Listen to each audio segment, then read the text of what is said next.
श्रोता बंधु नमस्कार। आपण शुणुंट 89.6 एफएम रेडियो बाघाजतीन गोष्ठी बेतार केन्द्र उपस्थापन मु आपण मान साथी देवेंद्र।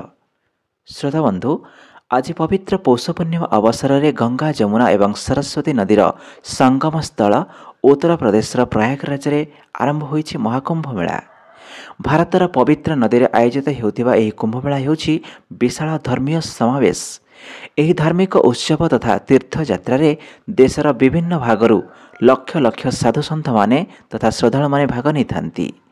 केवल भारत कहीं एही मेला को विश्वर अन्य प्रांतर मध्य श्रद्धालुंकर आगमन होता है। कुंभ मेला मुख्य आचरण है पवित्र नदी रे बुड़ पकाइबा। यह द्वारा बहु पुण्य अर्जन तथा पाप मोचन हेउथिबार गभीर विश्वास रही।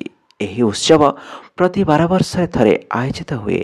144 ବର୍ଷ ପରେ ଚଳିତ ଥର ଏପରି ଦୁର୍ଲଭ ସଂଯୋଗ ପଡ଼ୁଛି।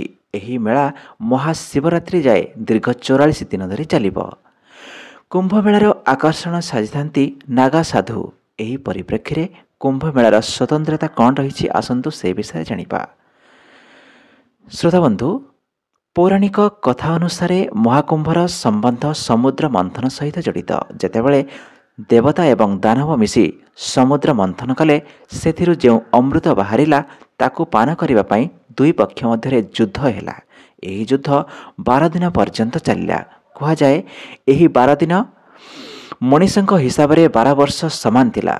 सेथिपाई कुंभमेला 12 वर्ष रे होइथाए। मान्यता अछि जे एही अमृत बुंदा 12टी स्थान उपरे पड़िथिला। सेथिरु 4 बुंदा पृथ्वी पृष्ठरे थिला एवं जो 4 स्थान रे यह पड़िथिला सेठारे ही कुंभमेला आयोजित होइथाए। से स्थान गुड़िक हेउछि प्रयागराज, हरिद्वार, उज्जैन एवं नासिक। इतिहास कहे 8म शताब्दी रे भारतर महान संत तथा दार्शनिक आदि शंकराचार्य कुंभमेलार शुभारंभ करथिले। कौन रही ज्योतिष महत्व आसतु जानिबा। कुंभमेला आयोजन को नहीं ज्योतिषीय महत्व अच्छी। जेतेबेले बृहस्पति वृष राशि एवं सूर्य मकर राशि थांती सेतेबेले प्रयागराज रे कुंभमेला आयोजित होइथाए। एही प्रकार जेतेबेले बृहस्पति कुंभ राशि रे एवं सूर्य मकर राशि रे थांती कुंभमेला हरिद्वार रे अनुष्ठित हुए। सेहीपरि जेतेबेले गुरु एवं सूर्य सिंह राशि रे अवस्थान करिथांती महाकुंभ नासिक रे आयोजित होइथाए। अन्य पक्षरे उज्जैन रे कुंभमेला सेतेबेले हुए जेतेबेले बृहस्पति सिंह राशि एवं सूर्य मेष राशि रे गोचर हुअन्ति। कुंभमेला 4 प्रकार होइथाए: कुंभ, अर्धकुंभ, पूर्ण कुंभ एवं महाकुंभ। तेबे समस्त कुंभमेला ग्रहर स्थिति अनुसार आयोजित होइथाए। पूर्ण कुंभ हेउछि महाकुंभ मेला जहाँकि 12 वर्ष पर एथर प्रयागराज रे आरंभ हेउछि। शेष थर यह 2013 रे होइथिला। कुंभमेलार आयोजन प्रयागराज व्यतीत हरिद्वार बा गंगा नदी, नासिक गोदावरी नदी एवं उज्जैन शिप्रा नदी रे मध्य करा जाए। एथिलागि 4टी स्थान को पर्यायक्रमे चयन करा जाए। सेहीपरि प्रति 6 वर्ष रे पालन करा जाए अर्ध कुंभ मेला। यह को केवल प्रयागराज एवं हरिद्वार यही 2टी स्थान रे ही आयोजन करा जाय थाए। 12 वर्ष पर अनुष्ठित होउथिबा कुंभमेला को पूर्ण कुंभ बोली कहा जाए। पूर्ण कुंभ केवल प्रयागराजर संगम स्थल रे आयोजित हुए। सेहीपरि प्रति 144 वर्ष पर जो कुंभमेला आयोजित हुए यह महाकुंभ कहा जाए। यार आयोजन केवल प्रयागराज रे ही होइथाए। चलित थर एही दुर्लभ संयोग पड़ुथिबारु यार विशेष महत्व रहिछि। कुंभमेला रे 6टी शाही स्नान अनुष्ठित होइथाए।